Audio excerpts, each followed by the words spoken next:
我被自己亲手扶上帝位的人送去和亲。在我诞下一子后，他却带领千军万马而来，血洗了我的国。你夫君和你孩子，你选一个。大家好，欢迎收看皮皮听书。凤鸾殿内，鲜血淋漓，尸体遍布，四处皆是工人哀嚎的哭喊，活似人间炼狱。我隔着人海与顾寒舟遥遥相望，男子长身玉立，风神俊朗，独独眉眼间是藏不住的忧郁。顾寒舟眼睛死死盯着我怀中的小男孩，良久，嗓音沙哑：“这是你的孩子。”我颔首，纤细双手却止不住的微颤，隐埋在繁华下的伤疤，血淋淋的又被揭开。5年前，相府满门抄斩时的惨烈，一如今日历历在目。我环顾周围的炼狱，一言不发。我知道，就算我出口，顾寒舟仍旧不会放过他们。顾寒舟此人啊，生性淡漠至极，只对那人留了些许温柔。顾寒舟挥了挥手，一个温润儒雅、白衣染血、发丝凌乱的男子被拖了上来，是我的夫君，这陈国的帝王陆延若。我见到他时，骤然红了眼眶。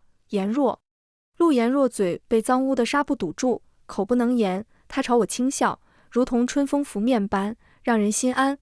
顾寒舟运起内力，将一把匕首扔到我的身侧，冷淡开口：“锦轩，陆延若和你怀中的孩子只能活一个。”我拿起匕首，朝陆延若走过去，取下了他嘴里的纱布。我细细抚摸着这张时时刻刻都温柔似水的脸，似乎要将他的五官刻在心间般认真。匕首入了男子的腹部，血液染湿我的双手，孩童啼哭的声音在我背后响起。我却一时之间什么也听不见了，耳畔间环绕着几日前陆延若的话语。他说：“若有朝一日，陈国没了，天子以身殉国，绝不苟活。”他说：“两国征战，总有一败，不用替他报仇，余生要欢喜。”他说：“切记护好自己和离城，别再郁郁寡欢了。”陈国亡了，我被带回西国，我那才满3岁的孩子陆离城被关在冷宫，由于我自幼一起长大的侍女冬梅照顾。本来顾寒舟想让离城自生自灭的，我以命相逼之下，冬梅才能去照顾。我在乾清宫的偏房内，无名无分，见不得光的被囚禁了起来。每每梦魇之时，总是想起初被送往陈国时陆延若的一颦一笑、一举一动。他那般温柔似水的人，未曾嫌弃我身份低微，反而对我百般照顾，从不强迫我。这样好的人，怎么最终落得如此下场呢？该死的，明明是恶毒狠辣的顾寒舟啊！这日，乾清宫外响起叫嚷声，我的心如同被丝线缠绕般难受，下意识出去看看。乾清宫外的场景令我怔愣万分，自幼与我情同姐妹的冬梅腹部中箭，口中不断呢喃着：“就离城。”随后她便断了气。我拔下头顶的簪子横在脖颈处，都别阻拦我，否则我血溅当场。侍卫们不敢伤害我，纷纷束手无策，跟着我一路朝冷宫而去。冷宫内，一个5岁孩童踩在离城的背上，嘴中怒骂着：“小畜生，你那贱人娘让我的母妃不快，我就让你死。”周围还有太监对着离城拳打脚踢，小小的人儿趴在地上，气息微弱。那5岁孩童是乔贵妃之子顾简，娇生惯养，纯粹到极致的坏。我一把推开顾简，将离城紧紧搂在怀中，踢打离城的太监纷纷住手，围在顾简身侧关切着。乔贵妃乔明珠和顾寒舟一前一后赶了过来。乔明珠先发制人道：“臣妾的简儿命苦啊，被姐姐这无缘无故一推，血液止不住，恐怕没有10天半个月好不成。”顾寒舟冷冷凝望着我，我未曾辩解，跪在地上道：“是民女做错了，求皇上请太医救治民女孩，事后民女愿听凭贵妃处置。”离城呼吸愈发微弱，我眼泪控制不住地落下。这是陆延若唯一存活的孩子了，我一定不能让陆延若断子绝孙。顾寒舟轻声问：“怎么不辩解？”我唇角扬起一抹苦涩笑意，只是重复着求皇上请太医。辩解没有用处的。乔明珠是顾寒舟放在心间宠的白月光，我只是他无关紧要的地上霜。5年前，我曾辩解过，却被罚长跪在储秀宫前3天3夜。现如今，我只求离城平安无事。你为自己辩解一下，朕就传召太医。顾寒舟突然道。我嗓音沙哑道：“是太子打民女孩在先，民女才推了他。顾寒舟扬起一抹残忍的笑意，一个孽种罢了，被打死也是死有余辜。太医最终来了，只不过是为了治顾简，哪怕顾简只是皮肉伤，都会被人如珠如宝的关注。哪怕我的离成命不久矣，都如草芥般无人关心。我滚烫的泪水砸在了离成苍白的小脸上，还同似有所觉般朝我一笑，断断续续道：“娘亲别担心，我没事的。若是我昔年未曾护着顾寒舟，未曾将他推上帝位，我何至于如此啊？是我造的孽，缘何要拿我相府满门性命？我的夫君孩儿来偿啊！”顾寒舟藏在袖中的手微微攥紧，他悠悠叹息，不知怎么的，让太医就治了离成。寒月高挂，夜笼罩了整个皇宫。我跪在储秀宫前，大雪纷飞，寒意刺骨，如碎片般的雪花砸在我眉睫处。殿内灯火通明，熏香袅袅，男女交缠的背影映在窗户上，缠绵之音不绝于耳。我不停地磕头，按着乔明珠的吩咐，一遍遍高喊：“贱人沈锦轩教子无方，冲撞了太子，罪该万死，望太子宽恕。贱人沈锦轩！”天光乍亮，黎明破晓，我的腿早已毫无知觉，头顶鲜血已然干涸凝固，口中仍麻木地低声喊着：“贱人沈锦轩！”储秀宫的门开了，披着红色狐裘，抱着暖炉的乔明珠在宫女的搀扶下走了出来。他居高临下道：“沈锦轩啊，本宫就是蛮不讲理，骄纵跋扈，那又如何？谁让皇上愿意宠着本宫呢？”乔明珠说这话时，刻意露出细嫩的脖颈，上面是醒目的红眉点点。我无力开口，寒冷侵蚀着身上的美处。其实乔明珠说的倒也不错，顾寒舟是满腹心机的帝王，怎么可能辨不出是非？不过是爱与不爱的差别罢了。乔明珠掐着我的下颚：“沈锦轩，你栽树，我乘凉，这就是你的贱命。”我猛然吐出一口黑红的血液，耳畔间响起了陆颜若的话语：“锦轩是受尽宠爱，无忧无虑的命，多笑笑啊！”眼眶溢满泪水，我一时竟些许迷茫，终归是贱命吗？活该失去所有，不得幸福吗？乔明珠嫌恶的眼神转瞬即逝，他笑意盈盈奔向殿门前长身玉立的男子。顾寒舟挽起他的手，温柔道：“明珠可消气了。”乔明珠娇嗔道：“尚且没有呢，但若是这罪人愿让离成给臣妾的假儿做完办1个月，臣妾说不定就消气了呢。”顾寒舟无奈一笑：“一个孩童罢了，明珠想让离成做太子的玩伴，是离成的荣幸，那自今日起便让离成跟着太子吧。”二人轻描淡写几句话，定了离成的去处。我猛然睁大眼睛，虚弱道：“皇上，万万不可啊！若是贵妃未曾消气，罪人可跪到贵妃消气为止。”顾寒舟微不可见地蹙了蹙眉，他目光看不出喜怒，直直望着我。明珠想做的事，无人可以干扰。天子如是说着，乔明珠朝我莞尔一笑，眸子终止不住的嘲讽。我却满心皆是，离成怎么办？他还是个孩子啊，在太子的搓磨下，能否活下来都是个问题。无人在乎我的满腹惆怅，离成终究被送去做了太子伴读。再次见到离成时，是在狩猎场上，他单薄青衣，脸色苍白，跪在太子顾简的脚下，如同青竹般不卑不亢，却硬生生折了腰。我坐在宴席最末尾，蒙着面纱，不敢露出真言。这是我向顾寒舟求来的见离成的机会。顾简突然狠狠踩着离成的腿，惬意地眯了眯眼，小畜生生来就是给本宫当脚垫的。声音不大不小，在嘈杂的狩猎场上近乎听不清，一直关注着离成的我，却听得一清二楚。我死死地咬着唇，黛眉紧蹙，强忍着近乎要倾泻而出的眼泪。我的离成才那么小，却被迫经受这些屈辱之事。都怪我啊！若不是我一意孤行扶持顾寒舟登基，我的孩子怎会落到如此地步？狩猎即将开始了，顾简奶声奶气开口，却让我如坠地狱。今年的狩猎，搞些新鲜玩意吧。本宫的伴读跑得极快，一会儿他作为猎物上场，若是哪家公子射中他的箭最多，本宫重重有赏。活人做猎物，多么恶毒狠辣的事，可场上却响起热烈的追捧，皆是说着顾简想法新颖的。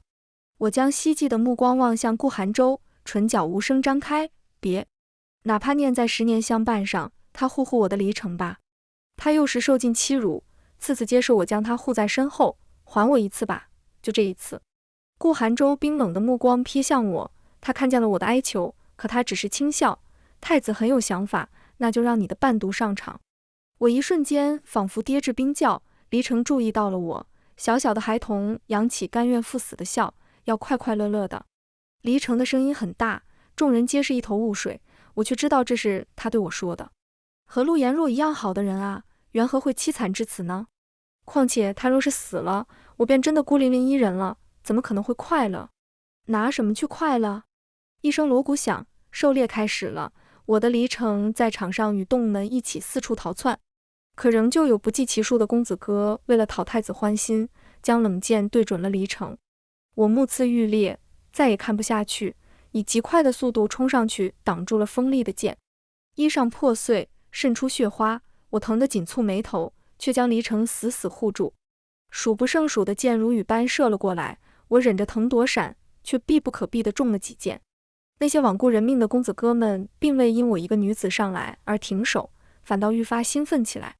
我眼前逐渐昏暗，耳畔间是黎城撕心裂肺的哭喊：停手吧！男子清冷凌厉的声音是我最后听到的。再次醒来时，眉目冷峻的顾寒舟站在我的床榻前。我抬了抬手，疼意如蚂蚁是心般阵阵传来，见着顾寒舟，心下恨意燎原。我的家人，我的孩子，冬梅和陆颜若，皆因眼前这人而凄惨至极。野种，我当年就该放任你被打死。我嗓音沙哑，却掷地有声。昔日初见顾寒舟时，他被欺软怕硬的太监们围着打，奄奄一息，唯独一双眼睛熠熠生辉，明亮灿烂，看起来便让人于心不忍。我为他驱赶走了太监们，他却恩将仇报。如今想来，可怜之人必有可恨之处，当初就该不管不顾，径直走过。顾寒舟愕然了一瞬，眼梢爬上红，他摸了摸我的额头，怀疑我是不是发烧了，才对他说出如此重的话。可我定定地凝望着他，继续骂着：你就是个心思狠辣的野种。顾寒舟的母妃身份低微，与人通奸被发现后，千刀万剐而亡。先皇大怒，却终究心软，只是将年仅6岁的顾寒舟扔到冷宫，不闻不问。宫中连条狗都能欺负到顾寒舟头上，我是相府嫡女，机灵讨喜，深受先皇喜爱，在宫中能走动自如。我偶然一次发现了被人欺负的顾寒舟，挺身而出，便跌入了无穷深渊，难以逃脱。顾寒舟如墨的瞳孔里藏着风雨欲来，他气急反笑：朕是九五之尊，野种这个称呼留给你那即将死亡的儿子吧。我理智回笼，苦涩一笑：黎城若是没了，我也不活了，你不舍得我死，对不对？顾寒舟10年相伴，彼此熟悉，若是顾寒舟恨透了我，不会救我。顾寒舟如同被戳中心事的小丑般落荒而逃，独留我疯狂大笑。他在不舍得什么呢？他不舍得人生仅有的温暖。他自幼被骂着野种长大，只我一人眼瞎心忙去帮他。他怎么会舍得我死呢？我对他那么好，哪怕养条狗都会有不舍之情。月挂梢头，夜幕降临，储秀宫内春宵帐暖，颠鸾倒凤。双颊酡红的顾寒舟突然俯身在乔明珠耳畔呢喃：你怎么能骂我是野种呢？你怎么也跟别人一起骂我？话语到最后甚至添了些许委屈。乔明珠脸色一僵，低声道：皇上，您看清楚，臣妾是谁？储秀宫发生的一切皆传不到乾清宫偏房里，而我只是在忧心着黎城的处境。太子欲取黎城性命，狩猎场上未成，难免想出其他拙劣的法子。年仅5岁的孩童，坏的纯粹，坏的极致，我一刻也放心不下。翌日清晨，乾清宫偏房来了一位不速之客，锦衣华服，头戴金钗的乔明珠站在我面前。他眉眼间泛着怒意，嗓音很厉：你怎么不去死？陪你的短命鬼夫君殉国啊！我紧蹙眉头，轻声辩驳：陆颜若才不是短命鬼，他是天底下最好的人。乔明珠冷笑连连：呵，不仅陆颜若是短命鬼，你们的儿子黎城，本宫也要扒皮抽筋，血肉喂狗。说到此处时，他弯了弯唇：到时头颅割下来，给你煲汤喝。我没来由的犯恶心，眼前女子朱唇皓齿的明朗面容下藏着一颗肮脏龌龊的心。乔明珠忽然重重往后一躺，倒在了地上，鲜红的血液从她的裙摆处流出，瘆人可怖。她唇角微弯，无声开口：“你完了。”果然，下一瞬，明黄色地服的顾寒舟便匆匆赶来，随着乔明珠而来的宫女们纷纷大声指责着我，言语着我推了乔明珠，求顾寒舟处罚。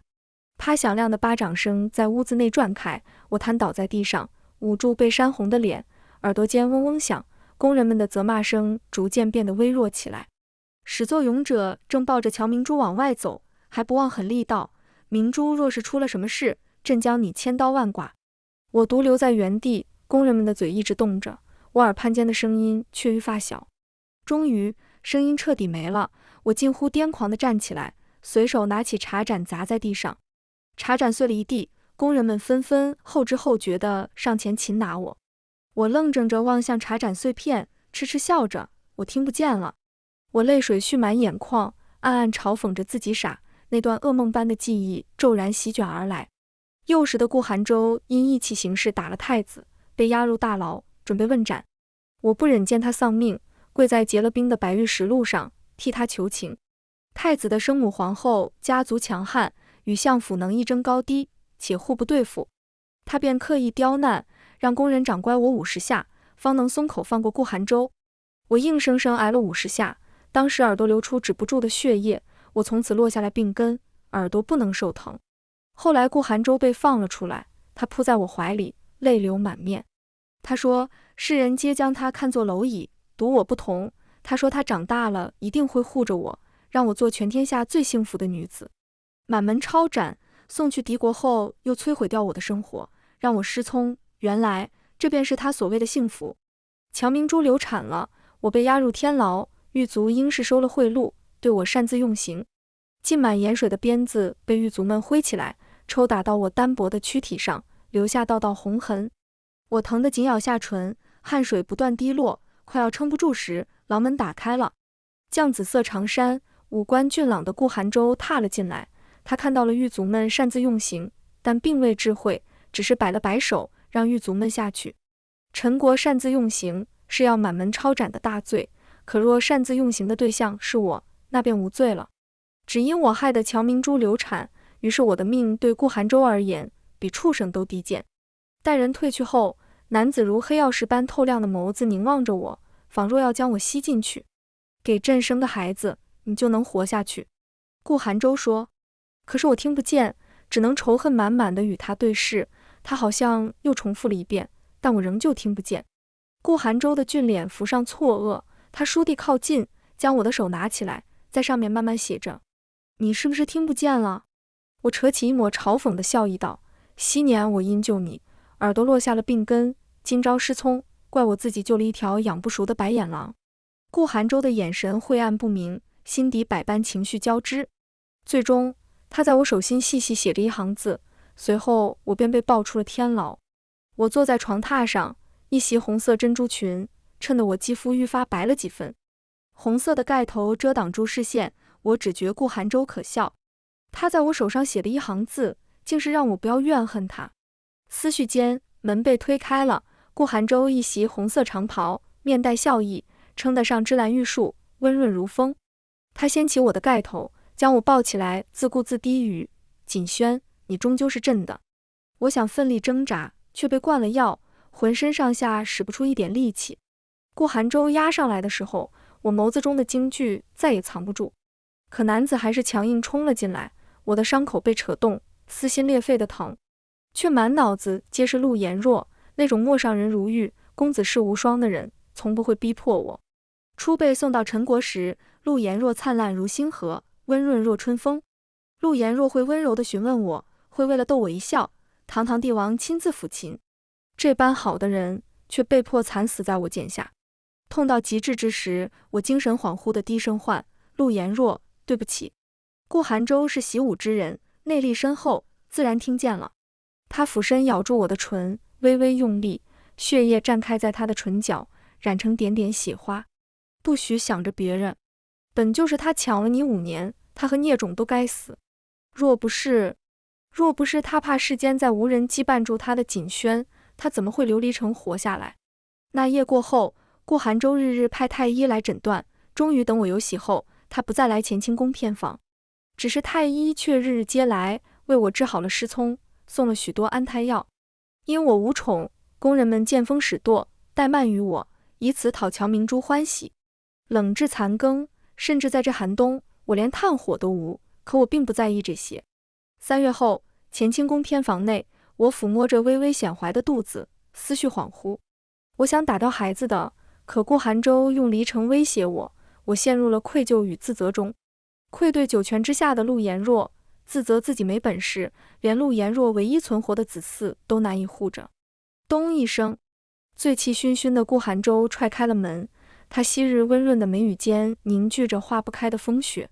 屋内没燃炭火，顾寒舟身形微颤，一把拦过我，握住我冷如冰的手。宫人们阳奉阴违，胆子越来越大了。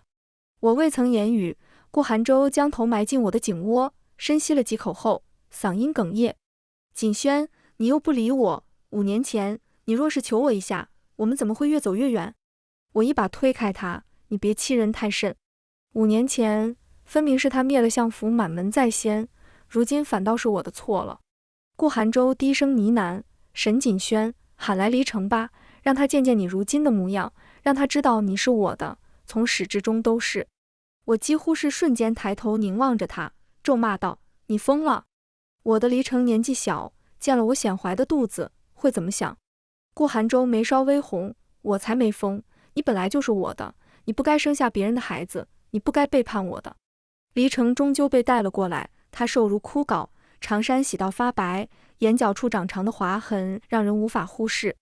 我下意识垂手，不敢与他对视，心疼与难言布满胸腔。娘亲！离城喊了我一声，随后的话语让我潸然泪下。娘亲受苦了，无论娘亲做了什么，离城都爱娘亲。他稚嫩的声音却坚定满满。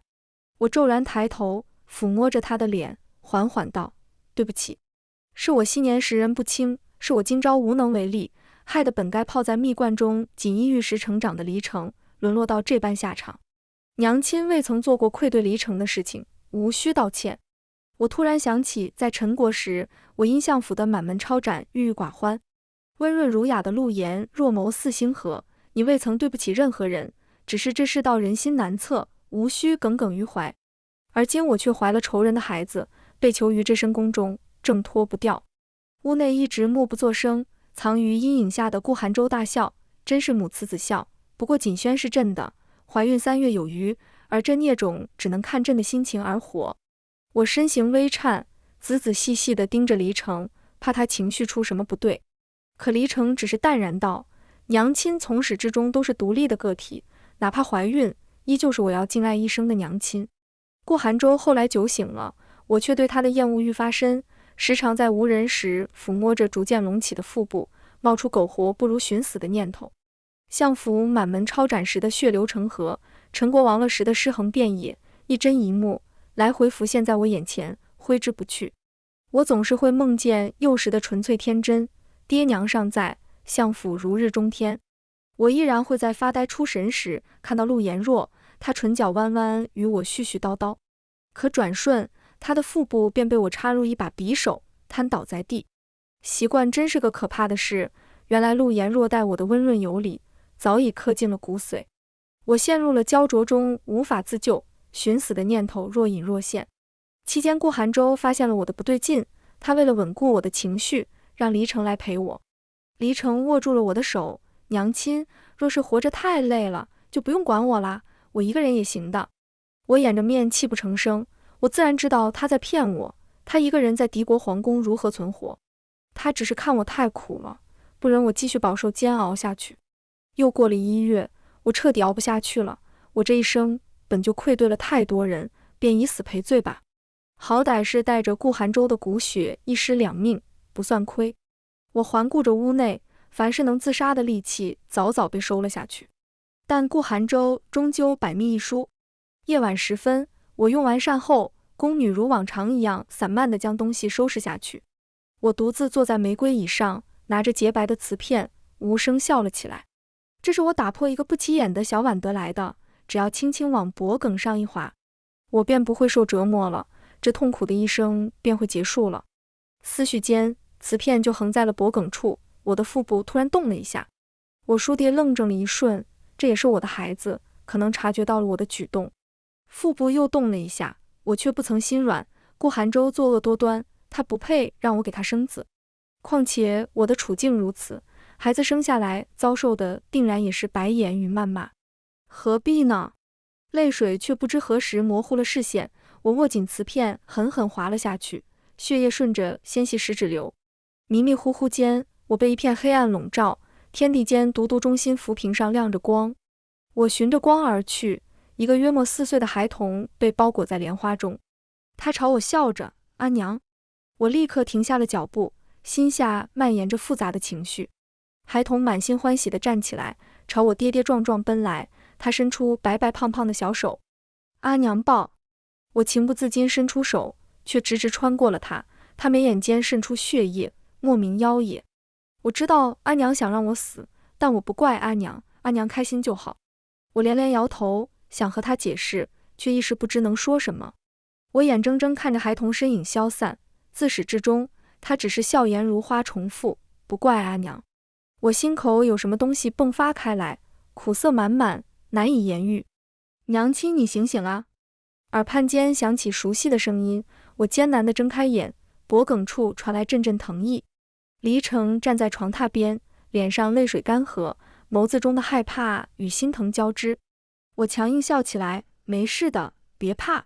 顾寒舟偏执狠辣，没了我，黎城定然活不下去。说来说去，我的黎城到底只是孩童，在死亡面前怎会不惧？门被打开了，顾寒舟冷眼凝望着我，你怎么敢带着朕的孩子去死？我气急反笑，如今这般，他生下来依然步你的后尘，但这世间不会有第二个沈锦轩了。孩子活下来会受尽屈辱，生不如死，或许平安长大都是问题。顾寒舟抽出长剑，横在黎城的脖颈上。朕的孩子若是没了，这孽种会被千刀万剐，割下来的肉喂给狗吃，尸体扔去乱葬岗，永世不得超生。一股寒意迅速蔓延全身，我咬牙道：你真是狠毒。顾寒舟毫不在意，锦轩是第一天认识朕吗？我瞬间败下阵来，相府众人的死相历历在目，头颅满地，血流成河。那时尚且年少的顾寒舟便能踏喜而来，还笑着说：锦轩与我都是孤零零的一个人了，开心吗？这种畜生，我怎么会奢求他有人性？我轻声道：你别动黎城。顾寒舟却不知发了什么疯，用剑挑断了黎城的手筋，血肉翻滚，深可见骨。我嗓音颤抖：你在做什么？顾寒舟不语，让人将黎城带下去，随后冷笑：你能带着朕的孩子去死，却对陆颜若的孩子……我骤然打断他：闭嘴，你不配提陆颜若。顾寒舟眸中微不可见的闪过一丝落寞。是啊，朕是不配提他，毕竟他命丧黄泉多日，早成了白骨一堆，朕提他晦气。话落，他便一甩衣袖，怒气冲冲地摔门而出。后来顾寒舟似是怕我再次自缢，便命黎城在乾清宫偏房陪着我。我日日望着清风朗月的黎城，再也生不出自缢抛下他的心思。他的人生才刚刚开始，我怎能为了一己之私害他丧命？冬去春来，我临盆了，宫女们抱着水盆进进出出，接生嬷嬷不停喊着使劲，伴随着一声婴儿啼哭，我脱力瘫倒在床榻上。生了，是个大胖小子。嬷嬷喜笑颜开，将孩子裹上襁褓，抱到我眼前。许是血脉使然，我不自觉地抬眼望着孩子皱巴巴的小脸，哭泣止不住。绛紫色长袍，五官俊美的顾寒舟挽着淡紫色长裙，眉目含笑的乔明珠走了进来。我心中咯噔一声，防备地望着乔明珠，他来定然没有好事。不出所料，乔明珠接过啼哭的孩子，轻笑：皇上您对臣妾真好，姐姐害得臣妾流产，使得臣妾难以孕育子嗣，臣妾又想有孩童陪陪太子，皇上便出此下策，忍着恶心与姐姐生孩子。我如遭雷劈，自嘲笑着，怪不得这些时日顾寒舟小心翼翼地提防着我自缢。原是如此啊，原是如此，但乔明珠心怀鬼胎，怎会真想要我的孩子去陪太子？这孩子若是交给乔明珠，恐怕便活不下去了。乔明珠撇了撇嘴，可是皇上，那离城懂事勤奋，臣妾有些不舍呢，不如让姐姐抉择一下，哪个孩子在臣妾膝下养吧。顾寒舟宠溺道，依明珠所言，我心口仿若被人活生生撕开般疼痛难言，这是让我自己选择，送我的哪一个孩子去死。哇哇哇！乔明珠怀中的孩童似乎察觉到了什么，哭声愈发大，回荡在屋子内。我望了孩童一眼，孩童漆黑明亮的眸子充满着对万物的好奇。奇怪的是，孩童与我对视上后，立刻止住哭声，反而咧嘴笑起来，似乎想让我高兴。我垂下眼帘，不再看他，抿唇道：幼子更好培养出感情，让幼子养在贵妃膝下，伴着太子吧。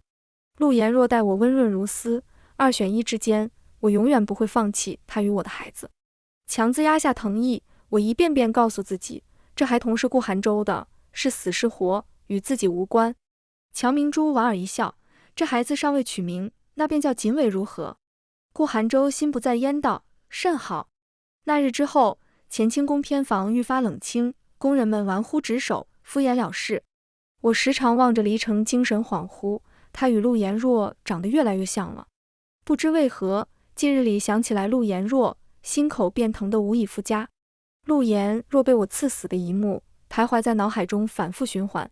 好在离城的伤养好了，日子虽难熬，倒也无风无雨。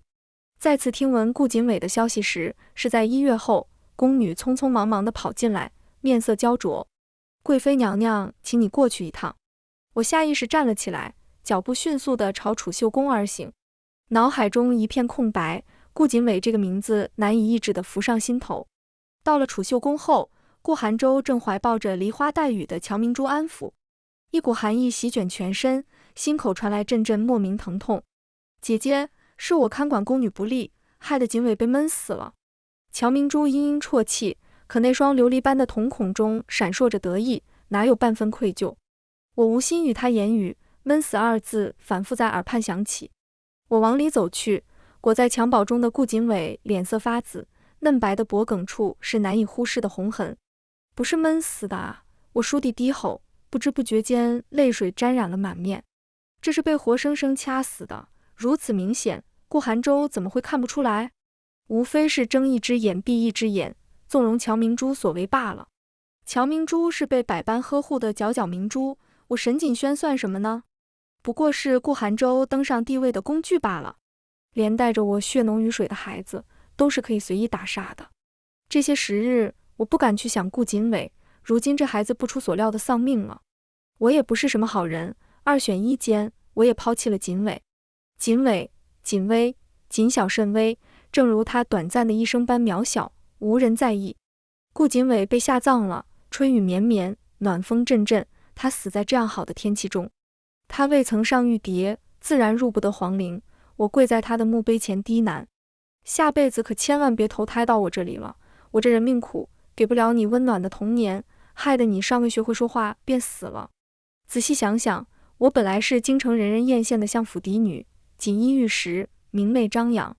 这一切在遇见顾寒舟时便变了，我惨遭满门抄斩，好不容易脱离梦魇后，顾寒舟又剥夺了我难得的幸福。绵绵细雨飘洒在我的身上，逐渐模糊了眼前景象。顾寒舟一袭白衣，撑着油纸伞而来，向来爱干净的他，屈膝蹲下，用衣角细细擦拭着我脸上不知何时出现的泪。锦轩别哭，一切都会好的。我嫌恶地避开他。好？你说我怎么会好？待我好的人尽数丧命，我怀胎10月的孩子被你送去给乔明珠，在这人世间活了1月便长埋黄泉。字字泣血，顾寒舟顿了半晌，似是有些后悔，我们还会有孩子的。